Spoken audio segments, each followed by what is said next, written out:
Boys in the back. Casey Kane 24th. And Dale Jr. out for another run, trying to break into the top dozen. You know, Casey Kane's won this thing 3 times. So he knows how to win the 600. He's got 4 total wins here. Minute and a half to go in round 2. 88's got a little work here. Junior's just, I don't think he's going to make top 12. Trying to bump his teammate, Jimmy Johnson, out of the top dozen. Earnhardt currently is 18th. Austin Dillon going back out. That car looks like it's got a speed in it. If you try to exceed that speed, it does not like it.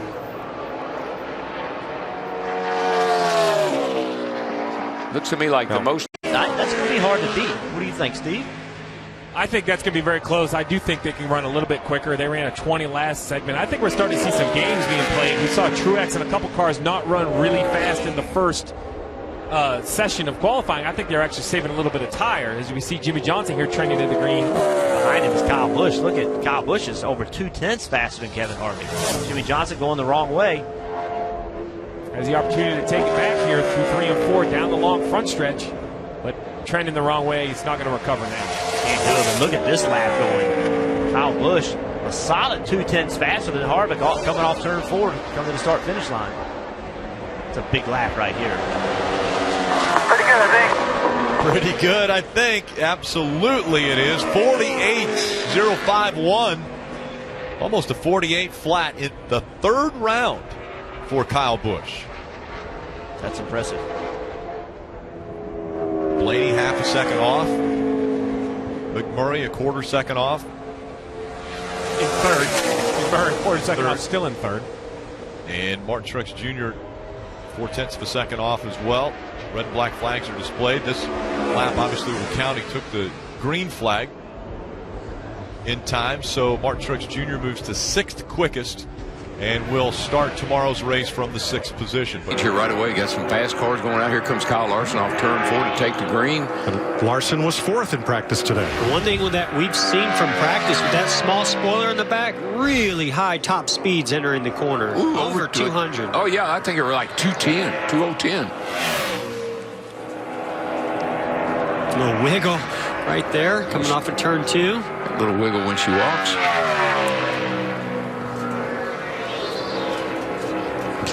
The 2:03 entering the corner. Looked pretty smooth through 3 and 4 there, right on the white line. Let's see what kind of time he lays down on the apron. 28. His run. This is a cool looking car, though. I love that paint job. Is awesome. When I say paint job, I say, why did I say that? That wrap is awesome. Not all of them are wrapped. I know this one is. Some of your cars are not all painted, and I love that too. But I get called out every now and then about things like that by a member of my family. Well, if you painted a car, you would then put cut vinyl stickers on it to make a scheme like that. So I guess you could paint it, or you can wrap the whole car in pre-printed vinyl. Yeah. In that scheme.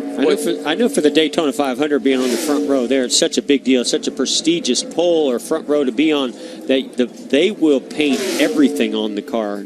So, you know, even the sponsor logos, sometimes they will paint. Some of it's for weight, you know, and a lot of it obviously for drag. Yeah, I think they clear coat a lot of this stuff when they do that. So you don't want any edges. You want to run your hand across that car and it's as slick as a baby's bottom. Yeah. There you go. That's where you're going. Larson might have something to say. I like the way. Ooh, it looked good, didn't it? I like the way that thing got into 1. I mean, it floated in there. Never slowed down. No. Guys, I believe Larson's getting a little draft off Ryan Blaney. He's far enough back it shouldn't affect the handling, but he may be getting a little help there. That'll help him, Larry. I guarantee you. That's just close enough. And he's going to do it. And Carried that's nice completely speed legal. for him. Blaney 5th. Larson fastest. 35.61 per hour. That's 3.5 hundredths. Better than Brad Keselowski. I'd say Greg Ives' stopwatch is pretty good. I would too. He had a 66. Very good. And then there was one. Well, you know, Dale Jr. is going to be on the front row. Last year's pole sitter, Chase Elliott, trying to win his 2nd in a row, which would be the 3rd in a row for Team 24, 3rd in a row for crew chief Alan Gustafson. And those 3 poles, if he makes it, 1 for Jeff Gordon, 2 for Chase Elliott. Can he do it? I think he can. I think our time in scoring wants a little drama. I know that. He did it. He did it. And the Mako Exalta Chevrolet. I think Chad and Kyle, those guys were talking about, you mean we got to do this again? Whoa. Big moment for Dale Earnhardt Jr. getting into 3. Junior started 4th in the All-Star race twice. They spent a lot of time trying to tune this car for the race, trying to get the balance and the setup. And he wasn't real happy with it, but they never they didn't get, almost got the wall there for 2. Never got a chance to make a qualifying run. This car's just not, it's just not with, he's not in the car, not together. And you can see his hands in there. Same thing, we're going to pit next lap, next lap.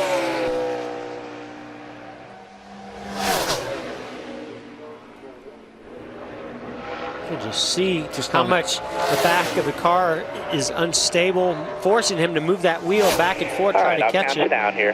We'll break it 1. He's having to back out of the gas way early. All right. 3, 2, 1, now. Boy, he had a nice angle coming in there. Carried a lot of speed to pit road. 5, 4, 3, 2, 1. Matt? Veteran Scott Brzezowski, Jeff, he actually changed tires for you back in the day. He's on the front. Devin Del Rico on the rear changing tires. And then 4 football players, Cubby, Conley, Linebeck, and Harrell, all played football in college. A lot of athletes on this squad. What's the time, Mike? 13-1. That looked good. Yeah, everything. Once he got the car on pit road, everything looked great. I mean, his entrance was fast. His pit stop was good. His exit's pretty good. And he drove straight down the concrete most of the length of pit road. There's no rule about how many or how few boxes you're allowed to drive through entering or leaving. I just think if the car had been a little bit better for him on his qualifying laps or his run, he would have been in a pretty good shape. I just liked his commitment to pit road, swinging out wide. Seemed like he was able to carry more speed before he turned off the racetrack and carried a lot of speed on pit road. Well, the pit crews have made the difference tonight. 6th for Earnhardt. He didn't even drop down to the apron at the start-finish line for that lap. So I think that's just 98. It's just an insurance lap, I think. It's a gentleman's C. Yeah, I'll give you that. Thank you. It's like a tire scuff run. Yes. That.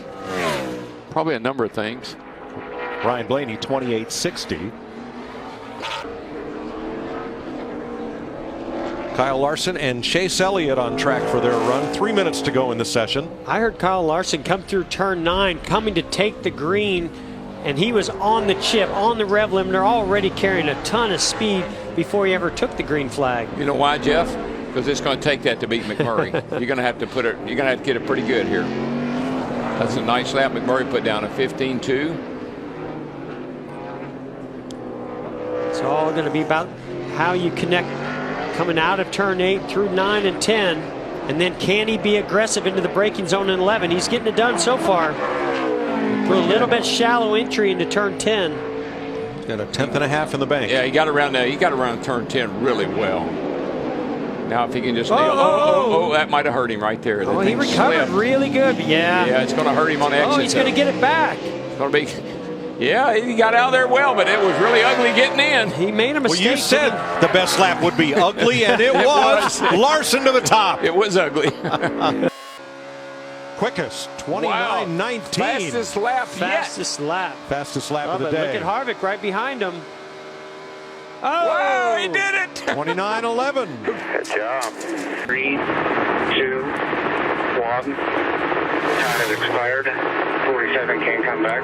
One thing you don't have to worry about with A.J. Allmendinger is commitment. This guy can stand on the gas. And got he's a little bit in the bank right here. It's losing a little here, losing a little there. He needs 2 100s. Oh, it's coming back. Coming back. I think he's One of those JTG Doherty cars is going to advance, and it is Allmendinger. Oh, wow. 28.31. And those are teammates that 2 just went at 100s. it. Ryan Newman is locked into round 2. And those in question would be Kane, Harvick, Dillon, and Stenhouse. Here's Kyle Larson from California for Chad Johnston and Chip Ganassi Racing. Fast car yesterday, 46.62 he ran. He was the 4th quickest car yesterday. This will be his 4th Daytona 500. Those lap times I'm giving you are the lap times that was their fastest first lap that they ran yesterday. So those are times that when they went on the track, the first lap, first time look by. at this thing sparking through 1 and 2. They really got that thing dragging. Yeah, that might be a little too much. And you look at him dropping on the ticker. Yeah. I say this all the time. I'll say it again. When the car hits when it sparks like that, there's something pretty major dragging, and that's just like slamming the brakes on. Bam, bam, bam, bam. Yeah, there's a fine line because you want to get that spoiler and the drag off the car by getting it down as much as possible. But if you're then hitting the racetrack too hard, now you're causing friction, and that's slowing the car down. Yeah, because those are huge sparks, so those big parts are dragging somewhere. Yeah. Kyle Larson will not make it to round 2. Texas, I love it. Here goes Harvick. I mean, he looked like he got down into turn 1 better than anybody I've seen all day. He really got through 1 and 2. I'm telling you. Can he complete it through 3 and 4? Stenhouse Listen fourth. to that. Oh, he nailed it. Digging, baby. You see that? He eased out of it, got back to the throttle really early. Oh, yeah. 27-21. So that's why you won't hear much of that throttle all the way coming out in these qualifying runs. Now 28.92 for David Reagan. That's a 10th faster than he practiced. Timmy Hill ran only 1 lap in practice. Dash Hub, new sponsor for Timmy Hill. Only got 1 lap in, had difficulty getting up to speed, but because there are 39 cars here and 40 spots available, everyone will make the race.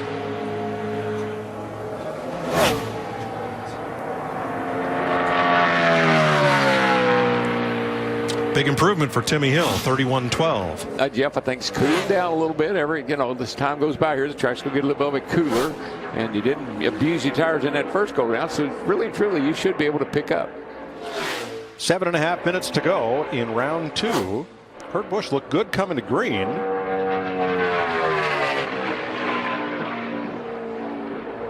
And Kyle Larson is in a backup car.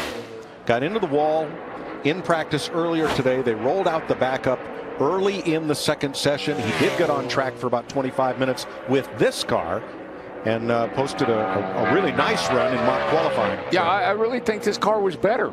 I mean, I know it's better than that. It's better than what he had, I know, but it definitely looked like it handled better. It looked like it ran a little better to me. Yeah, running a little bit better right here in round 2 as well. Second for Larson. He picks up 4 100ths over round 1. Blaney quickest. He picked up a 10th. Here's Trevor Bayne. This is Bayne just coming to get the green for his lap in round 2. Oh, maybe that was him finishing his lap because I heard him shut it off. A 74. He picked up a 1/4 of a second. That was amazing. His teammate Elliott Sadler hoping for a calmer lap and a faster one, and right now a 10th better than Byron.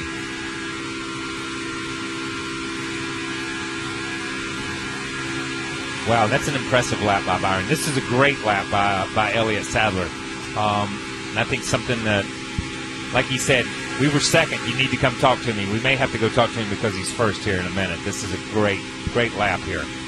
Elliott Sadler almost 0.2 of a second to the good as he comes to the line. Will today be the day that Elliott Sadler gets his first pole at the Brickyard? 1 car to go after him. He goes to the top now. Great lap by Elliott Sadler. Great lap. Here's the Nationwide Chevrolet for Dale Earnhardt Jr. We are in Earnhardt country, right? Yes, sir.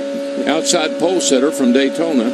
That'd be a good way to get your weekend started here. This is going to be a great shot to win this race this weekend, no matter where he starts. But if he starts on the front row, wow, that'd be big. 6 Talladega wins, most of any active driver. And look at that differential to Paul Menard grow. It's going to be way down in them 50s. Yeah, I thought Truex and Menard put up a good lap. This is going to be a really good lap. Started 3rd here last year. He's on top. 50.294. And that is a 1/4 second faster than Paul Menard. 28.23 for Martin Truex. That's not his fastest lap. It's 5 100ths slower than round 2. But here comes Happy. And he's going to be with this lap, I do believe.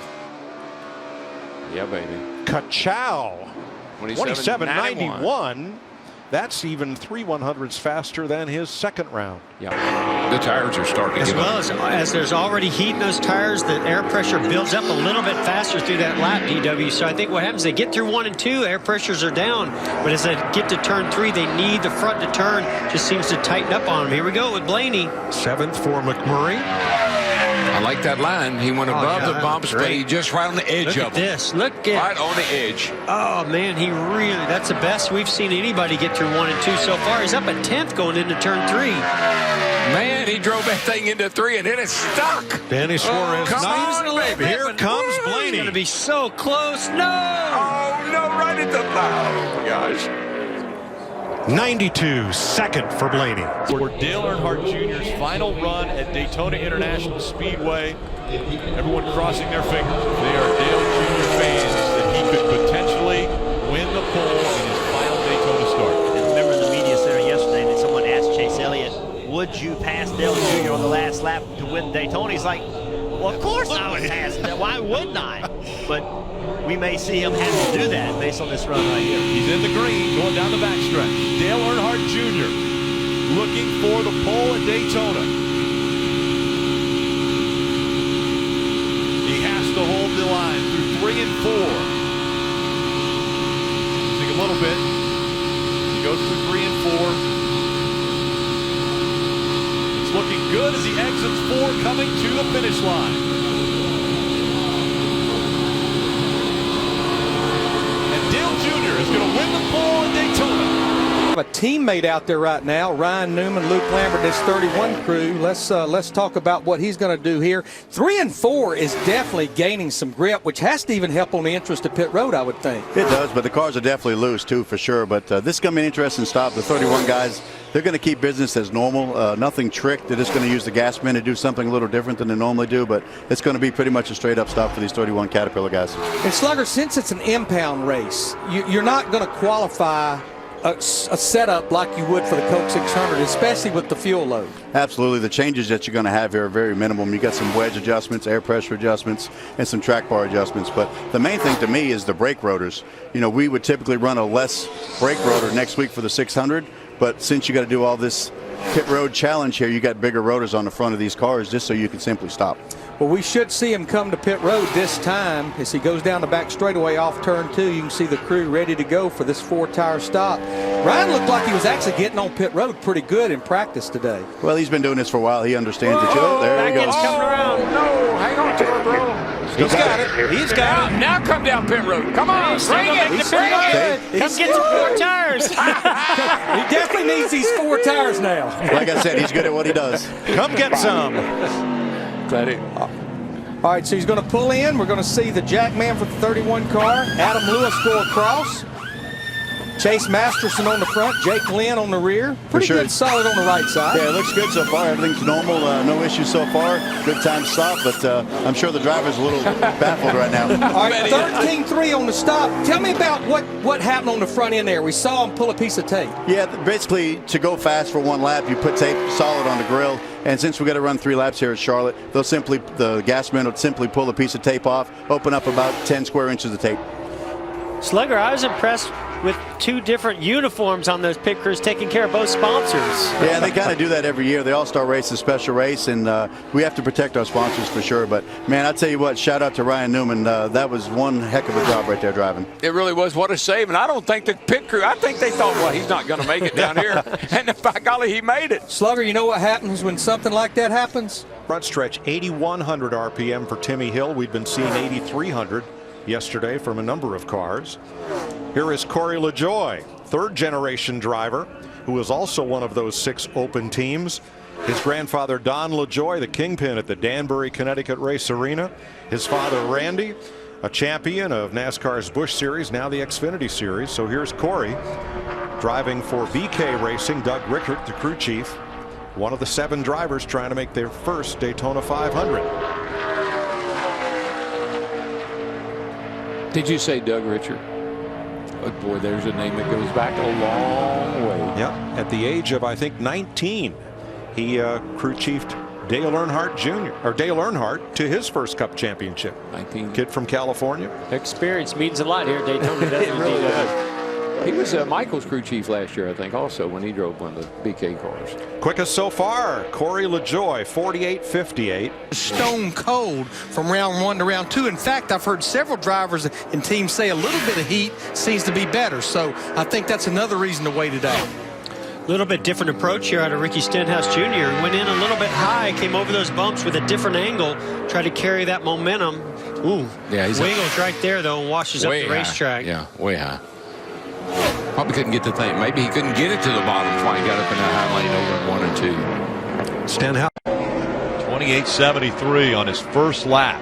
Hey, what though? He looked loose getting into turn 1. It didn't hurt his speed though. Well, this is going to be a really good lap if he can just get through 3 and 4 with that same sort of pace.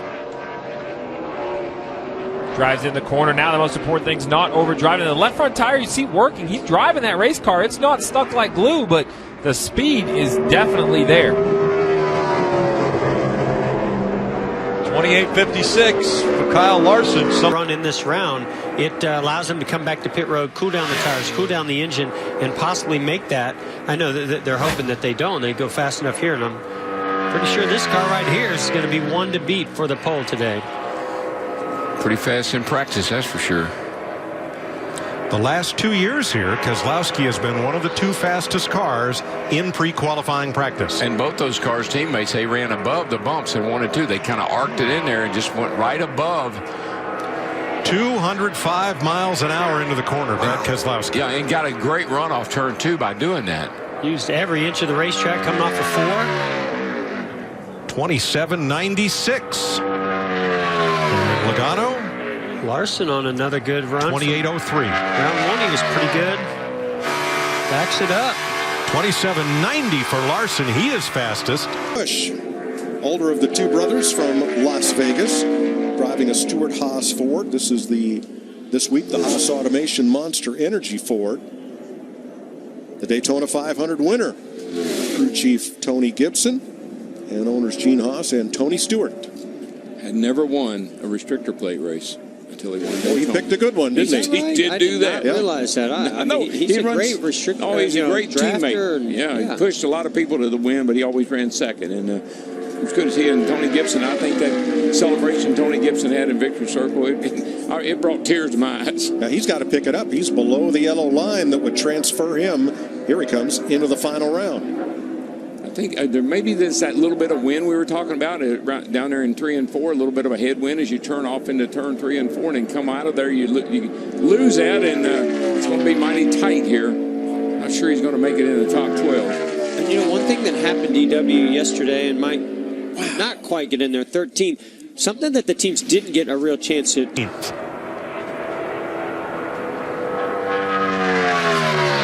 Ryan Blaney for the Wood Brothers. And Eric Jones on your left. Jones finishing up. Good lap.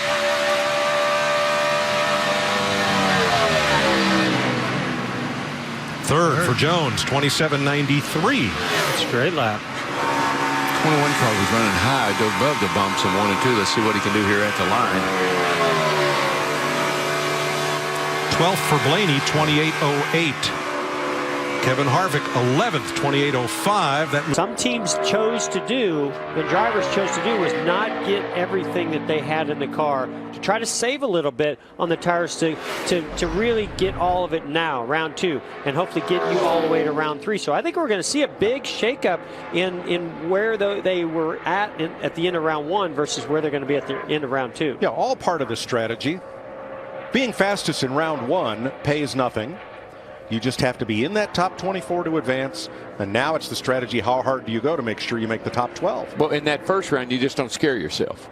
That's how fast you go in that first round. There you go. So this round, you might want to put a little chill on. And maybe you can learn a little bit of something of the characteristics and balance of the car to tune on it.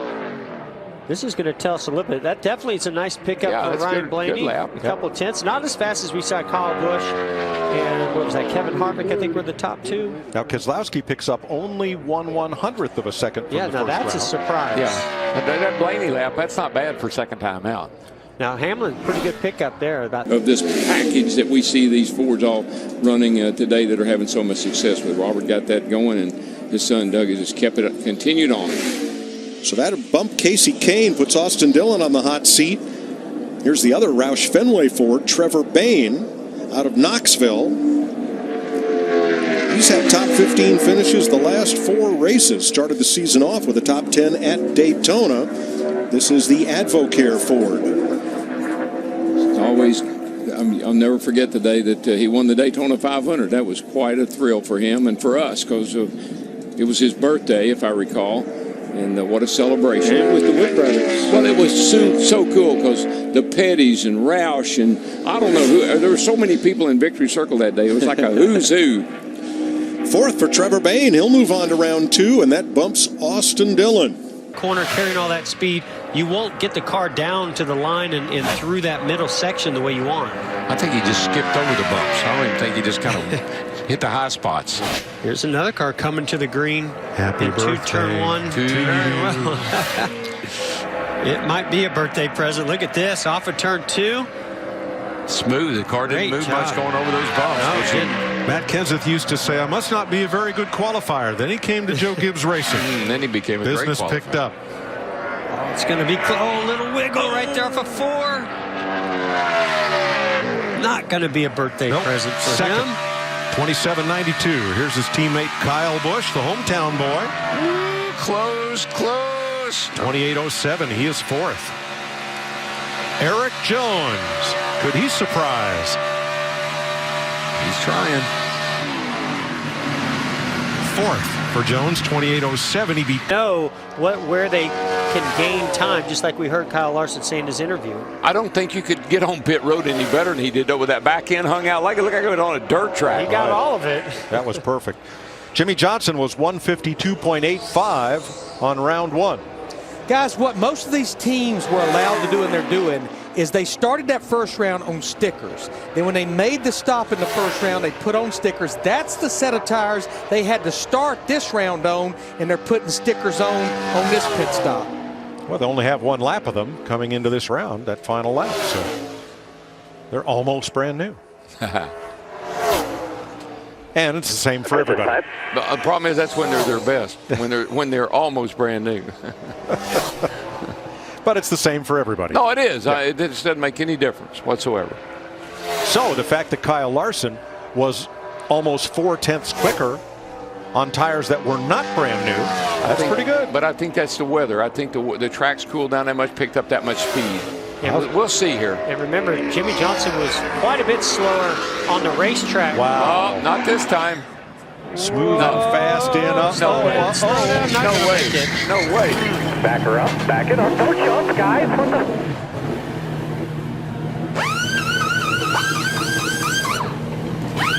Now, I don't know if that counts. You heard Chad Canal saying don't jump over the wall yet. I don't know if it counts because he did stop. He just didn't stop in the pit stall. Larry, quick look at the rules. I think that's going to be trouble. Well, I don't know. We had that happen in the first round. Matt, what do you think? Larry, Matt, 3 years ago with Kevin Harvick, the same thing happened. He slid through the box while he was backing up. Mike Casto, the jack man, was already over the wall. They got a penalty for it. Yeah. She just won't. Well, you can just see those rear tires locking up. Well, they didn't come over the wall until the car stopped. Yeah, it just didn't stop in the box. Right. So we'll have to wait for word from NASCAR. Johnson second, 156.692, and he picks up 1/10 and a half. Yeah. The ruling is over the wall too soon. Up too as the track sits there, so you're going to get a pretty greasy track if you're one of the first ones out there. With each car that goes out, it'll get just a little bit better.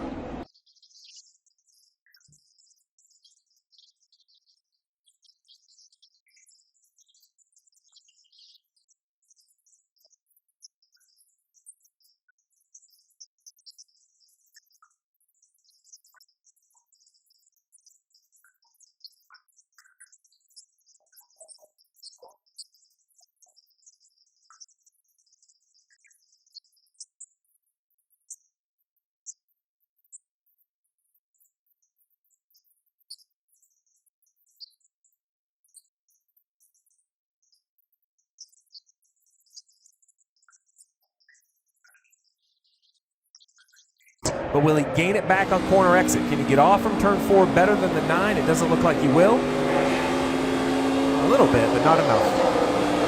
Custer crosses the line. You ride on board on the right. Helmet can worn by Eric Jones. He goes to the top, trying to be one of the spoilers for the playoff drivers this weekend. By a lot, and a lot in the bank, apparently, as it continues to tread into the green. Oh, go ahead and try that downward move down to the flat area. See what that buys him. And you were a little concerned about that, Steve, from the standpoint of having to start the race. Maybe the side skirts messed up a little bit? Yeah, but you're definitely going to run down there during the race. And Eric Jones, not being in a points position and having, without a doubt, the fastest car here in qualifying, I don't think it's a big risk for him. 26.88. That will be tough to get to, and Alex Bowman is 50. That is a 10th faster than round 1. Again, I just don't see the speed in the 2 and the 22 the last couple of weeks over here. I don't know what's going on with those guys. They're usually pretty good on 1.5 miles. Matt Kenseth's Toyota takes the green to start his lap. Those Gibbs cars were 1, 2, 3. I don't know if you noticed that or not in our last session. Yes.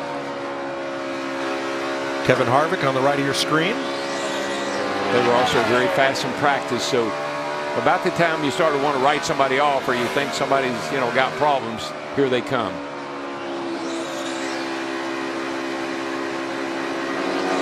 A lot of green lights there. Yes, sir. That's a great lap by Kenseth, 28.25. That's half a 10th faster than round 1. At Harvick, 27.94. Now we're talking. He picks up 0.4 of a second. Yeah, that's the first car to get into 27s. And I've only seen one other car, even last week and today all through practice, that I mentioned earlier. Kyle Busch was in the 27.90s. So finally somebody breaks that 27-second barrier. Of course, we know what happened to Johnson. That was a nice pickup by Chip Ganassi Racing and Kyle Larson's team pit crew, getting down to the 12.9. Excuse me. So 2 Fords to go. This will be Kurt Busch for the old man, Tony Gibson, and Stuart Haas Racing. This was the pit crew to beat in round 1. They were 12.8 seconds in the first round. Look at those guys. They are so... They can't wait for that car to get down. You could see Kurt really going for it into turn 3. Drove in there pretty deep. Had a big wiggle. I don't think it cost him too much time. At this time. Car does seem to be a little free. I can see the back step out just a teeny bit.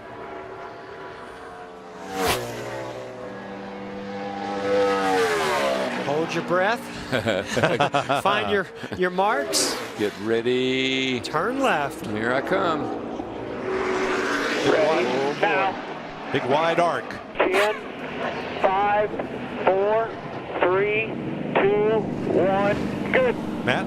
Much like their leader, Tony Gibson, more racers and athletes on this team. 3 fabricators, 2 mechanics. Shane Papala and Coleman Dollar had the changers. Solid efforts there, getting those wheels on, indexing the tires, and he's away. A little bit of a bobble on the left front could get that tire off. A little bit conservative those last 100 feet, or that last 100 feet getting into the pit box as well. 13.2. That's within a couple of tenths right there. I think what I saw there was just trying not to make any mistakes, driver and crew, just solid. And that's the advantage of being good in round 1 and going round 2. You see some other teams make mistakes. You know you have an advantage on them already. Yep. Here comes the 2010 All-Star Race winner. I think this is going to be right in there. Top of the chart, 152.07. Oh, yeah. They pick up 0.4 of a second from round 1. It's about a second off of what the overall track record is, but that's pretty close to what we were in here last year. Kevin Harvick climbing in his car right now. They're setting air pressures. Then he will come to pit road and be the 25th car. And so we will have bumping in this session. Harvick is the track record holder set back in 2014 at a 197.773. Chris Buescher in the Scott Chevy, 29.07. Austin Dillon is 28.86. Harvick just rolled out on pit road, so now we have more than 24. The bumping will begin once we get a few more cars out on track. 5 minutes though to do. Man, it's cutting it close. That's why I say this joint's going to be busy here in a minute. Martin Truex, Chase Elliott and Joey Logano out there, joined by Eric Almirola.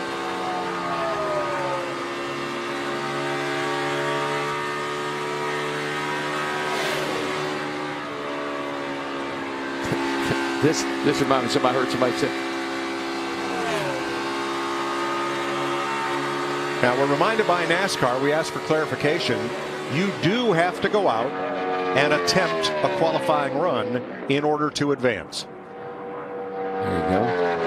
Yeah, I was going to say, this reminds me of what I heard a driver say, the foot has a brain of its own when you do this. Kind of try to stay above those bumps.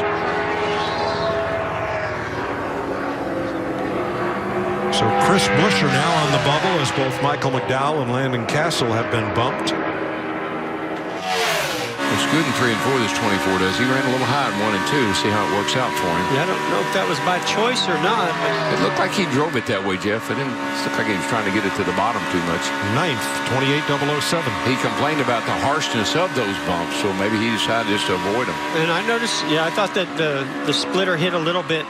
As Michael won the 500 in 2003. Slugger Labby was his crew chief. Labby's now the crew chief for Austin Dillon, who won the pole here in 2014.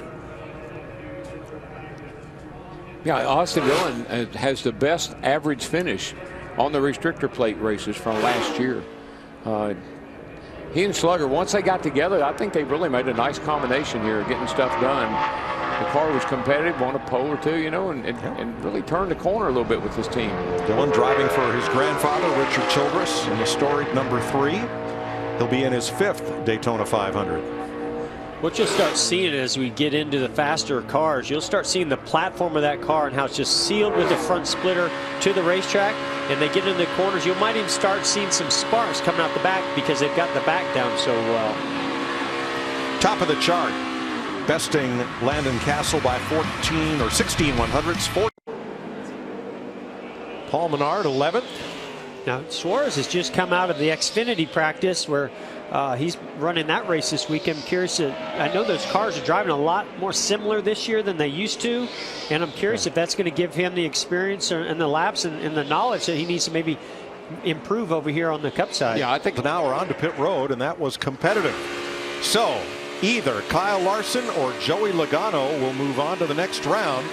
Here is the Shell Pennzoil Ford for Team Penske, crew chief Todd Gordon. This is the green. Last year's winner. You can see how the cars come out of the shade into the sun. So turn 2, turn 3, especially because the angle that the sun hits this part of the racetrack right here, much less grip in that area. Ricky Stenhouse had one loose lug nut. That's a 5-second penalty for him. And we'll drop him to 15th right now. Yeah, Mike, just watch the driver, watch his head and how it vibrates around. I mean, there's just a lot of movement, particularly when we get down to turn 3 down here. You'll see a lot of bouncing. Last year's winner of the All-Star race. Right there. Wow. Wow. Still a lot of gas in turn 4. 3, 2, 1, lift. 151. Oh, you saw he hit that bump. Yeah. 5, 4, started wheel hopping. Back it up, back it up, back it up, back it up. Oh boy. Yeah, you could hear him wheel hopping real early as he hit that bump right around the place where he got on the brakes. It just never recovered.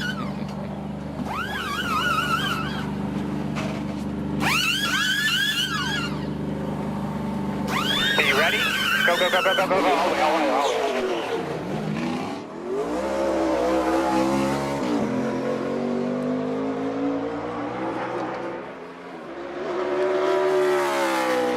You know, Jeff, you think about the 22 car, brake trouble last week. Right away in practice today, we heard him complain about they need to work on the brakes. And what do you need probably the most tonight to make a really successful run? Good brakes. Oh, yeah.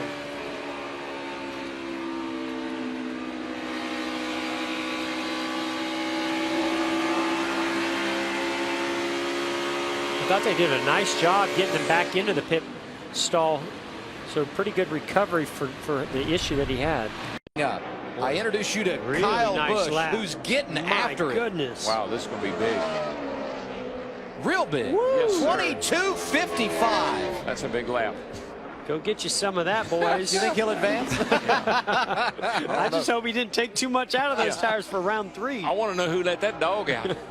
almost as fast a lap as we've seen all day long, even dating back to practice when the track was a little cooler earlier today. I mean, that's getting right on down there to that 22:48, guys. That's not far off now. We made an adjustment and didn't change across there, so it's just aggravating. We're trying to get Lightning McQueen out on track, and it's just not quite working out for us. But our Queen X Chevrolet, it had good speed in practice. We actually did some race runs, and they were really promising. Q trim was decent, so if we can get it out there, we should be able to get out there and get in good shape. Thanks. Mike, just one more quick point before we talk about qualifying. Danica Patrick wheeling the Aspen Dental Ford.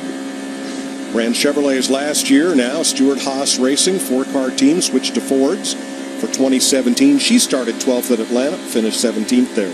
Mike, there's been several female drivers here at Talladega all the way back in 1971. Paula Murphy ran 171 miles an hour around this place. Lynn St. James ran over 200. Patty Moise, they built a special little Buick for her, and she came down here and ran 216 miles an hour. A lot of speed records have been set here. That's for sure.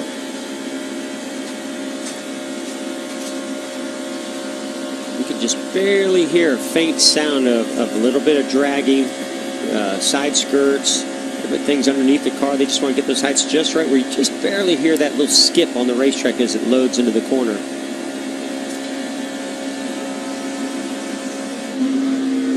Wow. A little surprised there. I would have thought Danica would have gone to the top right now. 51-21. And